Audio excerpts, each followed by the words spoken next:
Oke, kita kembali dengan Agung pribadi.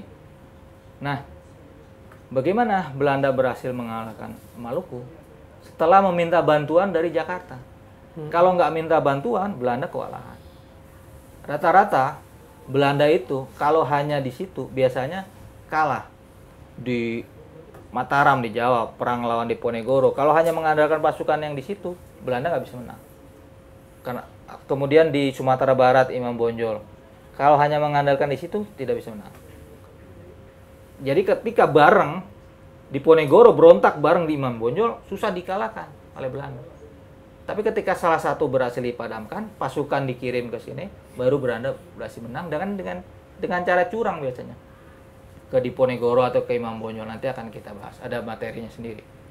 Nah, meminta bantuan dari Jakarta saat itu Belanda, sehingga mulai rakyat Maluku terdesak dan mulai kalah. Ahmad Lusi ditangkap dan dihukum gantung.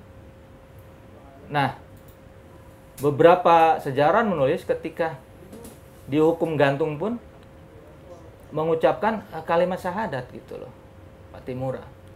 Cuma memang tidak terlalu diungkapkan. Yang diungkapkan adalah kata-kata selamat tinggal tuang-tuang gitu. Padahal itu tidak ada sumbernya yang mengatakan selamat tinggal tuang-tuang seperti itu. Dan ketika dikubur memang dikuburkan dengan cara Kristen. Karena dieksekusi di tempat terasing, tidak ada orang lain. Kemudian dikuburkan. Memang dikuburkan dengan cara Kristen saat itu Patimura. Padahal sebenarnya dia seorang muslim yang bernama Matlusi seperti itu. Oke, ya, kalau mau ada pertanyaan bisa dilanjutkan. Ini menarik ya, karena baru kita tahu bahwa sebenarnya seperti Singamaraja atau Patimura itu adalah muslim. Karena sejak SD kita belajar sejarah tuh, yang kita tahu itu mereka adalah Kristen. Karena seperti Singamaraja itu Batak tuh identik dengan Kristen, agama Kristen. Patimura pun Ambon identik dengan Kristen gitu. Nah, kenapa materi seperti ini gitu, ungkapan sejarah seperti ini tidak lantas cepat mengubah pelajaran sejarah yang berkembang saat ini gitu? Kira-kira ada kemungkinan nggak itu akan mengganti cerita sejarah yang sebelumnya, materi sejarah sebelumnya tentang mereka berdua itu? Nah, iya, makanya sebenarnya itulah yang disebut deislamisasi. Peran Islam dipinggirkan dan tidak terlalu diangkat. Ketika yang ngomong bule dipercaya. Ketika orang Islam yang menulis dibilang sektarian, primordialisme. Nah, oleh karena itu perlu penelitian lebih lanjut yang untuk membuktikan yang ini loh Islam. Makanya padahal udah jelas bukti, bendera, stempel itu udah jelas, tetap masih dibantah-bantah gitu loh. Jadi akan lebih baik dipopulerkan seperti misalnya tadi Dada Mauraksa mengutip sumber Belanda gitu kan, surat dari Departemen Perang. Itu aja masih tetap ditolak gitu loh. Sumbernya dari resmi dari pemerintah Belanda, Departemen Van Orlog. Sumbernya yang mengatakan bahwa Sisingamaraja sudah masuk Islam gitu. Itu aja masih ditolak gitu loh. Jadi mesti pakai apa lagi gitu kan. Jadi makanya mau nggak mau minimal orang Islamnya percaya dulu, orang Islamnya aja dulu percaya bahwa Sisingamaraja Muslim, Patimura Muslim. Kalau orang Ambon yang Islam itu mereka biasanya marah kalau dibilang Patimura itu Kristen gitu. Karena mereka yakin, terutama keturunannya, ya, ada marga Patimura di Ambon, itu yakin sekali bahwa Patimura itu Muslim. Mereka sangat yakin dan marah kalau dibilang Patimura itu Kristen gitu. Jadi makanya sekarang sebenarnya sosialisasi yang penting. Ya mereka tetap nggak percaya. Kita udah ngutip orang Belanda, resmi pemerintah Hindia Belanda, Departemen Perang, bahkan pemerintah Belanda di sananya, Departemen Perang mengatakan Sisingamaraja sudah masuk Islam, tetap nggak dipercaya gitu. Dan ada udah ada upacara disunat, udah ada bendera merah putih, pedang Zulfikar, kemudian kalimat hijrah Nabi ya, kata-kata. Kurang apa lagi, tetap ditolak gitu. Makanya yang penting sekarang orang Islamnya dulu mempercayai itu, meyakini itu, menyebarkan ke anaknya. Yang tadi saya bilang, ya udah bikin boneka-boneka gitu, boneka nih Haji Agus Salim, ada ceritanya. Nih si Singamangaraja, nih Patimura ceritain gitu. Jadi daripada main Barbie, mendingan main boneka seperti itu kan. Pahlawan. Dijelasin gitu. Kalau di Amerika ada begitu, cuma yang pahlawan Islam kalau pahlawan wanita kalau di Amerika tuh ada bonekanya. Dia berjuang seperti ini, berjuang seperti ini. Ya udah kita bikin aja di sini daripada main Barbie, kita aja yang bikin boneka. Haji Agus Salim dulu gini sederhana. Muhammad Nasir dulu gini, Buya Hamka terus. Cuma ya mungkin jangan dibuat mirip manusia ya. Kayak Wali Songo dulu, wayang itu kreasi Wali Songo. Dijelek-jelekin, peot ya kan, terus wayang golek atau wayang kulit kan nggak mirip manusia, jelek kan, karena tidak boleh menyerupai manusia yang persis yang bagus gitu kan. Makanya oleh Wali Songo wayang itu dijelek-jelekin, nggak seperti bentuk orang gitu, nggak seperti bentuk manusia, karena secara syariat ya nggak boleh meniru menggambar manusia yang persis seperti manusia, apalagi patung gitu ya, itu nggak boleh. Makanya wayang golek dijelek-jelekin, wayang kulit dijelek-jelekin. Itu pun gambarnya aja, bayangannya aja kalau wayang kan. Jadi perlu kreativitas yang seperti itu. Jadi untuk menyebarkan dan cukup efektif. Kalau dulu lewat wayang, kenapa sekarang misalnya nggak lewat boneka menjelaskan? Nih lo Haji Agus Salim tuh gini. Ini lo Muhammad Nasir begini. Ini lo si Singamangaraja dulu perjuangannya, dia Muslim gini. Jadi kalau bisa ya itu kita bikin gerakan mempopulerkan tokoh-tokoh Islam, ngajarin ke anak-anak. Sehingga mungkin hasilnya tidak dinikmati oleh generasi kita, mungkin seterusnya gitu, penerus kita. Seperti kontinuitas sejak zaman Abu Musa al-Asy'ari mencoba menaklukkan Konstantinopel, Muawiyah juga, tapi nggak menang-menang kan, kalah terus. Setelah 700 tahun baru Muhammad Al-Fatih berhasil merebut. Itu turun tuh 700 berapa generasi itu kan, baru direbut Konstantinopel. Gitu kan. Jadi yang penting kontinuitas dalam pendidikan gitu.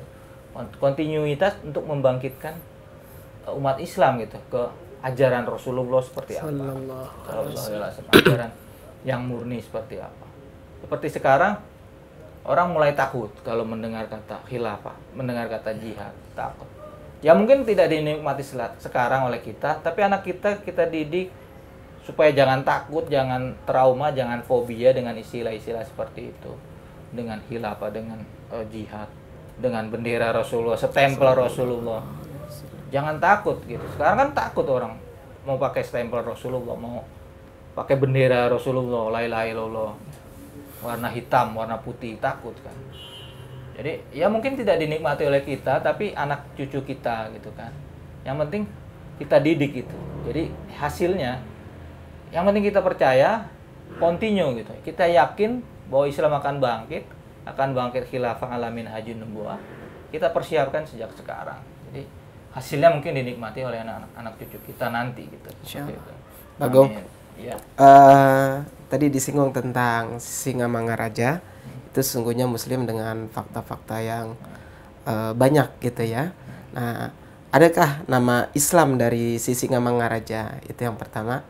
Yang kedua, kalau Patimura atau Matlesi itu beliau itu sosok seorang ulama, sosok bangsawan dan seterusnya.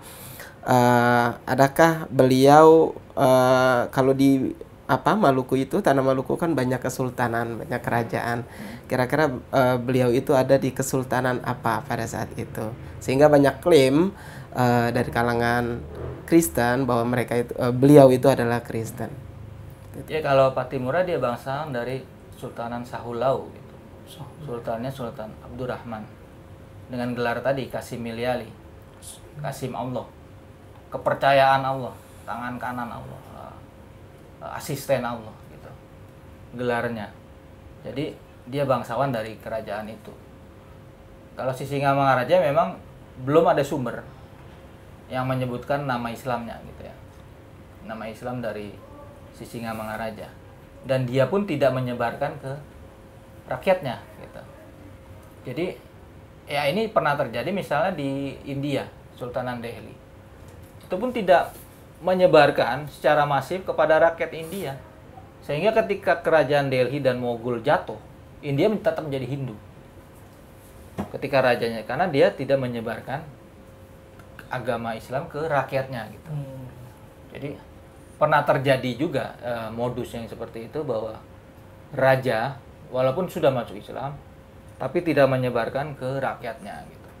Seperti terjadi di India, di Kesultanan Delhi dan Mughul begitu ya. Jadi sah saja, dan dia menyebarkan ke anaknya pun susah gitu si Singamangaraja gitu ya. Jadi apalagi ke rakyatnya.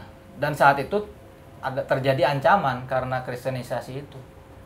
Terjadi ancaman pembunuhan kalau ada yang memproklamirkan sebagai Islam gitu. Terjadi ancaman. Jadi tidak terlalu menyebarkan agama Islam si Singamangaraja seperti itu.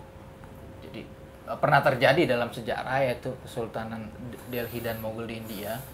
Nah, ini polanya dari kerajaan Batak seperti itu. Raja Batak tidak menyebarkan agama Islam. Kalau di Aceh dengan kerajaan Pasai gitu, Samudra Pasai,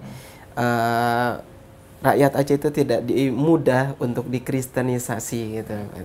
Terbukti tadi bahwa di Banda Aceh itu hanya satu berdiri gereja, itu pun kecil, dan tidak masuk di seluruh daerah ataupun wilayah Aceh. Nah, sedangkan di Pattimura ini kan banyak kerajaan dan kesultanan Islam.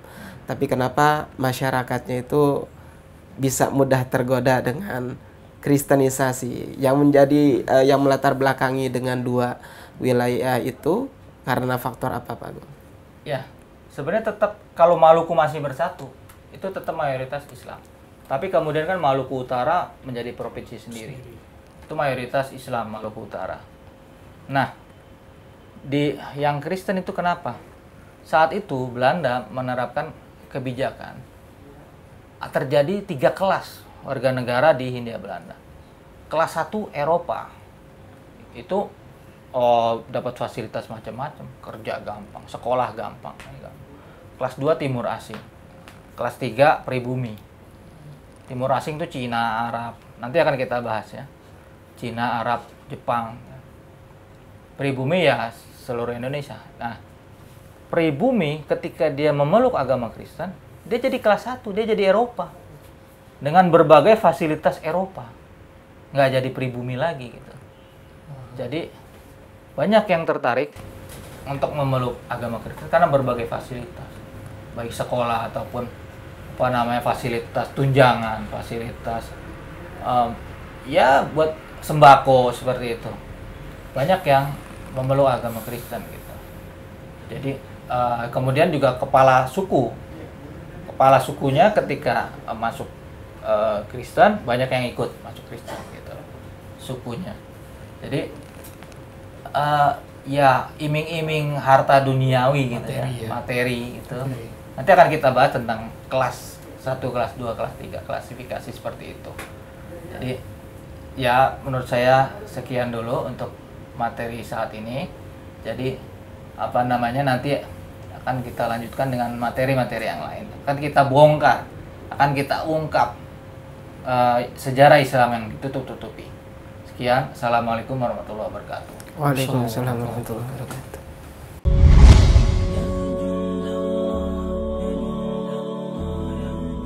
أبدا لن نحيد أبدا لن نحيد أبدا لن نحيد عن خطى الإيمان دربنا درب قويم دربنا درب قويم بالهدى القرآني أبدا لن نحيد أبدا لن نحيد أبدا لن نحيد عن خطى الإيمان ويبعث فينا يقينا جديد فيوم الشهادة نصر مجيد